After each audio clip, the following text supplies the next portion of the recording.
And that's just more the same, more tomatoes. These beds are going in. I built this the other day. This is just an old roofing tin and some free 3x4s. So that's really cool. I'm gonna fill this up with dirt. And I built these really, really tall, and I'm gonna have, let me get over here so you can see. I'm gonna have 2x4s going across right here, and then I'll put the string coming up and over so I can do all my pole beans on this. And then the one next to it. So if you've been following the channel, you know I used to have a really big garden, and we moved for more acreage, and yeah, so I'm starting over. So I moved all of these over here. This is old recycled roof tin that I've cut in half. Well, I've cut them down to 12 feet. I think they were 14 feet. So I cut these down to 12 feet and then cut them in half. And I'll put the ends on them and use just some extra dunnage that we got for free for the corners. So I got those. This will probably make 20 12-foot beds. So I put the first row in right here. It was not good. So I had to move everything out of the way. I got the T-post in over here. I'm fixing to put a T-post in over here.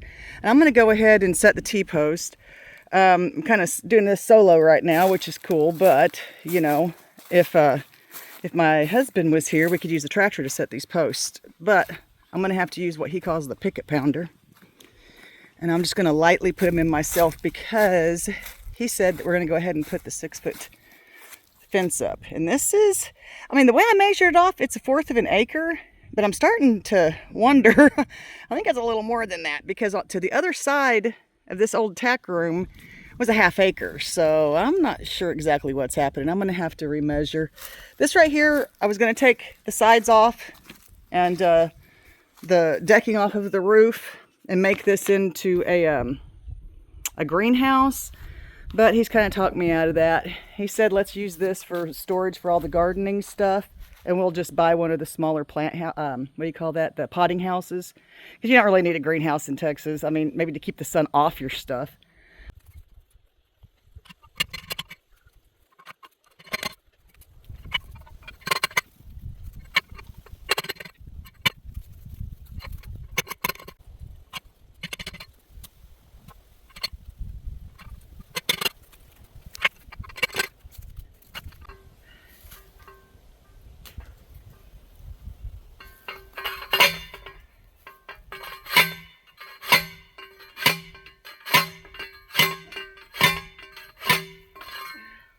Yeah, there we go.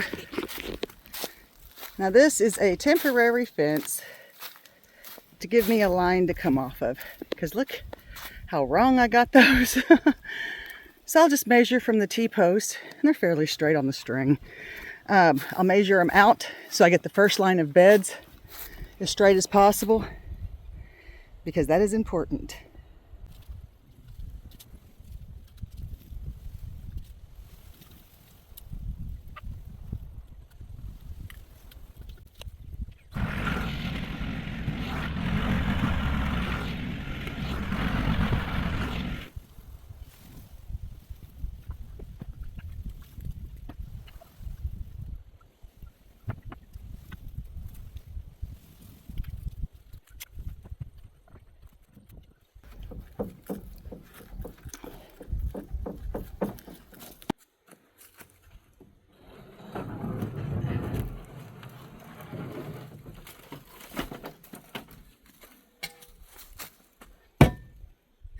Oh, crap.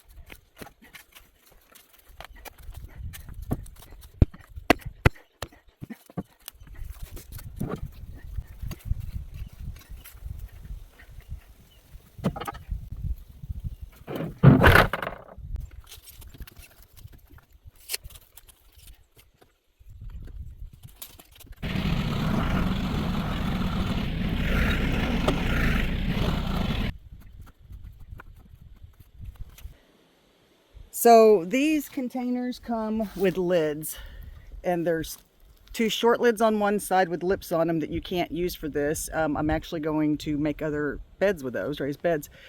Then you have the flat ones that I am going to use. In the other garden, I use these as walkways between the beds, and it worked out awesome. Sorry, there's clay all over these because, well, there's my clay studio. So we're going to lay these down, and I'm going to show you what it looks like.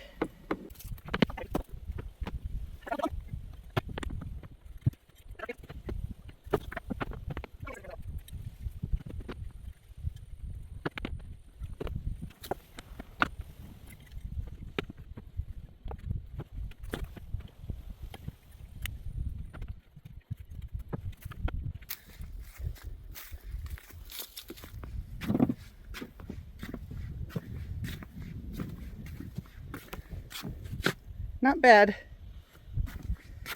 And it's straight. I mean, straight as it's going to get. This ain't the permanent fence. When the permanent fence goes up, we'll measure it from here out because it's as straight as it needs to be. Okay, so let me tell you where I get these things here. You can actually buy these if you've got a lot of money to spend on your garden. We got these for free. My husband got them because his work was throwing them out. And there was nothing toxic in them, so you have to really watch that. Somebody's breathing heavy. All of us, huh? Okay, so I'll show you what they look like.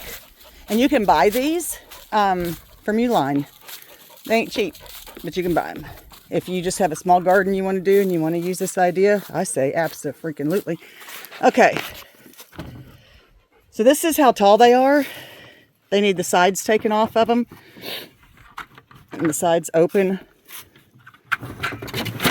And they fall down in there. Okay, so that one and this one, the one that opens twice, it's got a little door here. This is what I use for the walkway. These you can't. I'll show you. I mean, you can, because I did, and then I was sorry and I pulled them up. You see that right there? You see how it curves in? When you put those next to each other, you got a tripping hazard about every 3 feet. So don't do that. But there's other things you can do with them. I'm going to show you that in a second. Then I'll take these lids and put them together. Screw or drill holes right here and put bolts in them. And so then you have another bed.